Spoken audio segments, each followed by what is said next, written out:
Welcome to hole number 1 on this difficult Oasis course. We begin with a par 5, Titan ball, extra mile, 2 top, 2 right. I adjust this shot at 10% maximum distance. Now, if you don't know about the 10% and wind ring adjustment systems, do check out the tutorial section of my YouTube channel, and I have a wind ring video there that can walk you through the steps from a very beginner perspective. There's timestamps on the videos so you can scroll through for each of the topics that can help you the best. So check it out. Hope that can be of assistance. Now, second shot here, we're coming in with a wood club. Obviously, the sniper is the preferred choice, and this one I'm using 3 bars of backspin. And look carefully at this shot. I have the second bounce just on the green.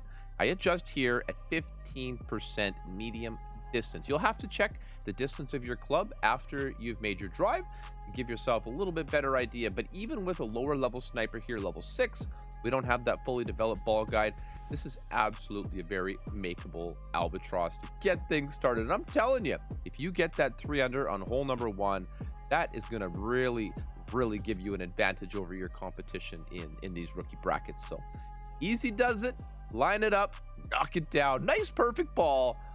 And you know what we're looking for here. Not too many drops to be had for me, but this one is a great way to get things started. Good luck. All right, so hole number 2 is kind of similar setup to hole number 1, actually, but we're going to bring the quarterback this time and a Titan ball. This is where I mean similar in that it's 2 top and 2 right spin. Setting it up with that top right corner of my red ring, just kind of touching the rough there. Simple 10% max adjustment. We're giving it just a little bit of curl there, like the right side of the ball to the outside of the adjustment circle there, or maybe about a third of a ball of curl. Anyway, nice and easy up the middle here is the goal. That is what we're looking for. 284, that'll do just fine. Second shot, wood club play once again.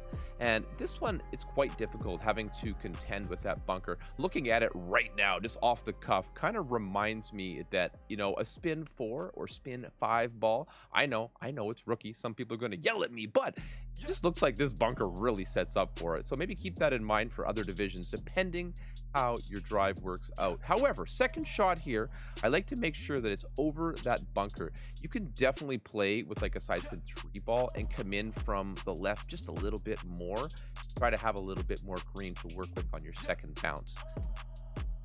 Good little 10% max adjustment there, clean and steady right down the middle.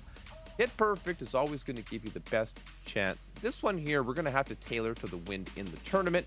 Coming in a bit hot, but all good. You do what you can do, and we're going to set it up when it counts.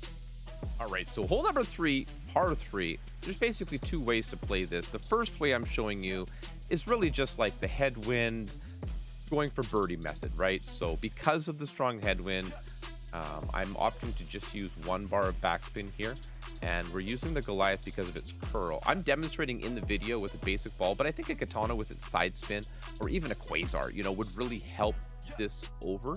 And I'm giving it like max left curl, a little bit more than a ball of curl, and really just want to hit this first fairway pad and bring it on down this little kidney bean. And I just clipped the fringe there. Be careful. That's definitely a possible outcome. Okay, so hole 3 again. This is the shot that we all want to do. This is the rough bump. I'm giving this one max left, and I'm also giving it about 1.5 bars of backspin here in this slight cross tailwind. Now, I'm setting up here with a katana ball and a backbone. And you see how I have the top edge of the yellow ring just kind of cutting out of the rough there. That's the general setup here. Now, this is a bit of a slope, you know, that we're landing on. So that will affect the outcome of the shot here. And it just depends on the wind, really. First of all, if we can play the shot. And then secondly, if we need to offset to the right or to the left of the hole. It can be deceiving, but a couple practice shots, and I think we're going to have this one dialed in. I hope you're getting value from this video, and if you are, don't forget to hit that thumbs up button and subscribe to Erelic Gaming so you don't miss out on any of my future content. Hole number 4 is a par 4, and I think this is a good opportunity for an eagle, but a difficult one, I have to say. I'm using 4.5 bars of topspin here in this 4.3 mile an hour cross tailwind.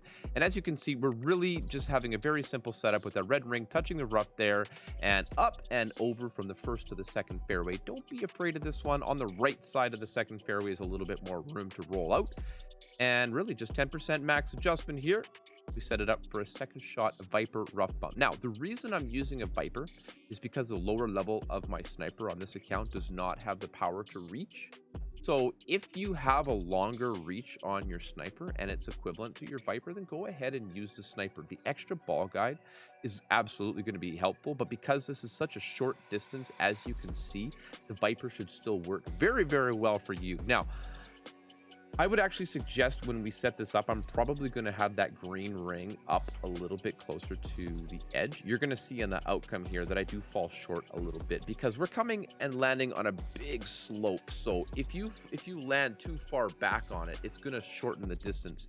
And, you know, inversely, if you're too far forward, it might kick you up. But I really think this is the way to go. It's going to give us a chance to get that drop. So hole number 5 is our second par 3. There's a shot right there at the beginning where you can just curl it to the left and just get it to the green safely for birdie. However, 10% max here. You can see we're in minimum Goliath distance with this power 3 ball. I like bringing the Kingmaker here because there's a very fine margin for this rough bump. But with a little bit of careful wiggling, you can see there's a nice little ball guide developing here. And that really is a good opportunity for a hole-in-one. This is a difficult shot, not a high probability. However, I love playing it this way. That's why I don't have any footage of that easy curl shot. And simple as can be, when it works, I'm telling you, this is quite a beautiful shot. But 10% max, I didn't use any spin at all. Ooh, and we're getting it close already. Good luck. Okay, so hole 6 here, and I'm showing you with a very low-level setup, an EM5 and a basic ball. I definitely recommend bringing a Titan ball here, or at least like a Quasar, to give yourself a little bit of extra reach here on the drive so that we don't need to use any overpower. However, you know, that's what I did in this example, and it just kind of shows that you can approach these holes many different ways, still have a decently successful outcome. But do everything in your power, especially in a major, to make this as easy for yourself as possible. But the outcome that I'm demonstrating is that this landing position at 361 yards is a perfectly good place to land, because what it does is it sets you up for a second shot with the sniper. Now, as you can tell, with a sniper level 4 and a basic ball, you're going to be missing just that little bit of reach to set this shot up.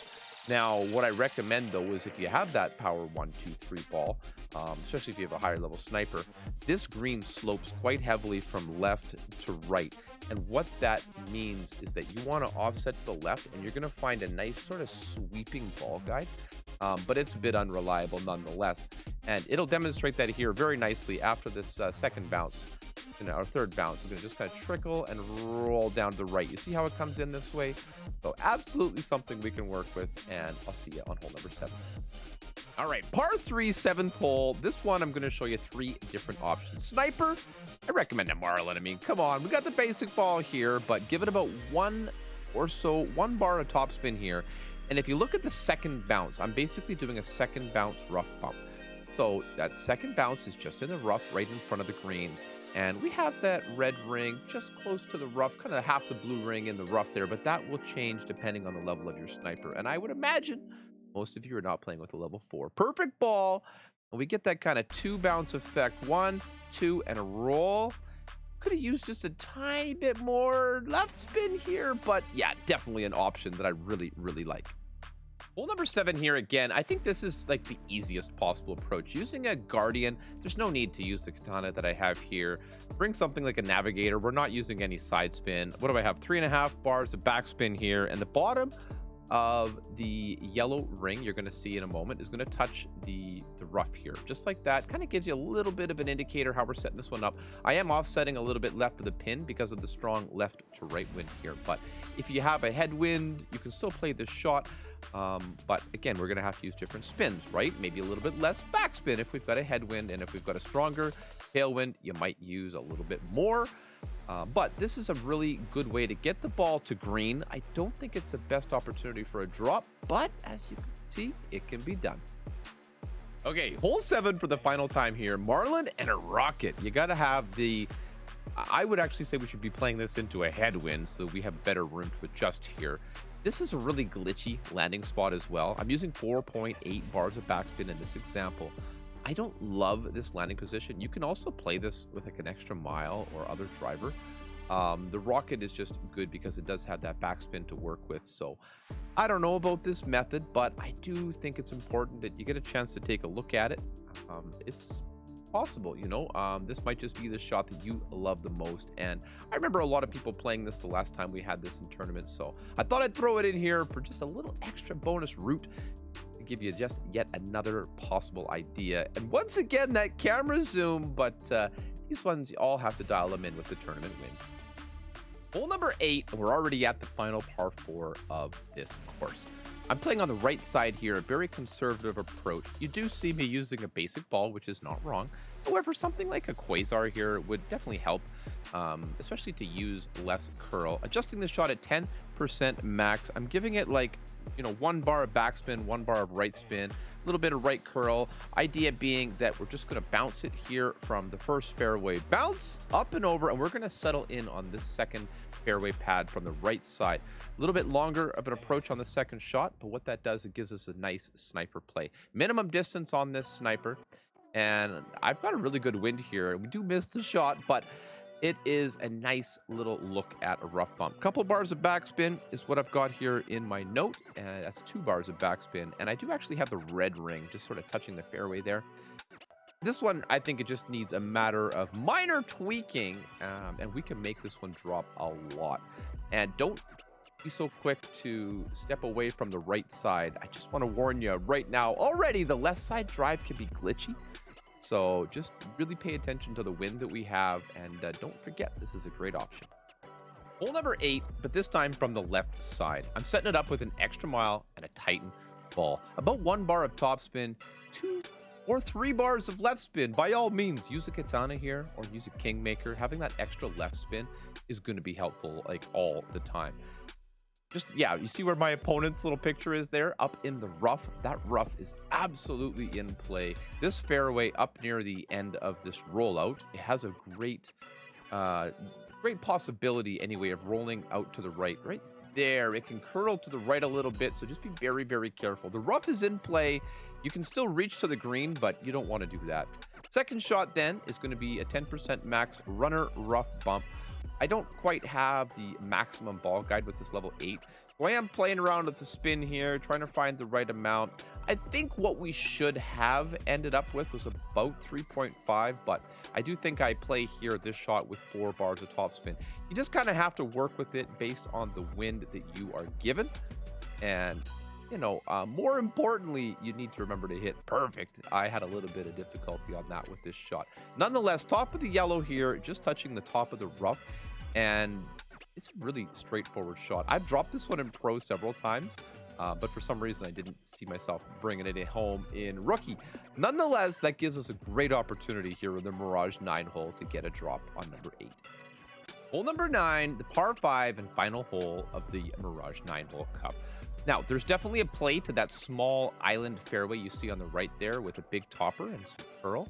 Take a look at that if that's your style of play. However, I'm showing you the safer route here on the left with a very low level club. I'm basically just playing with a couple bars of topspin, max right, max curl to get this one over to the far left-hand fairway.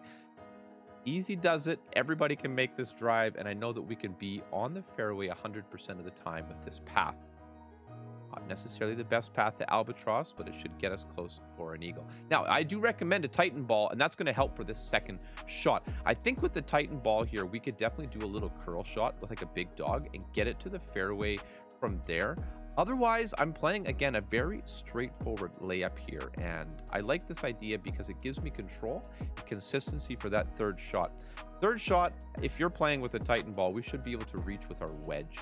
And you'll see that demonstrated here right now, right at the in-between club mark. Oh, right there, boom. So if we had that extra reach, we'd be on the fringe with the wedge, and I'd be playing that 20% end bringer rule. Otherwise, I still have an opportunity with the thorn here, which is not wrong by any stretch, and something that everybody can work with. Now, again, check out Golf Clash Tommy's older video for this hole. He demonstrates that big topper shot with a big dog very, very well.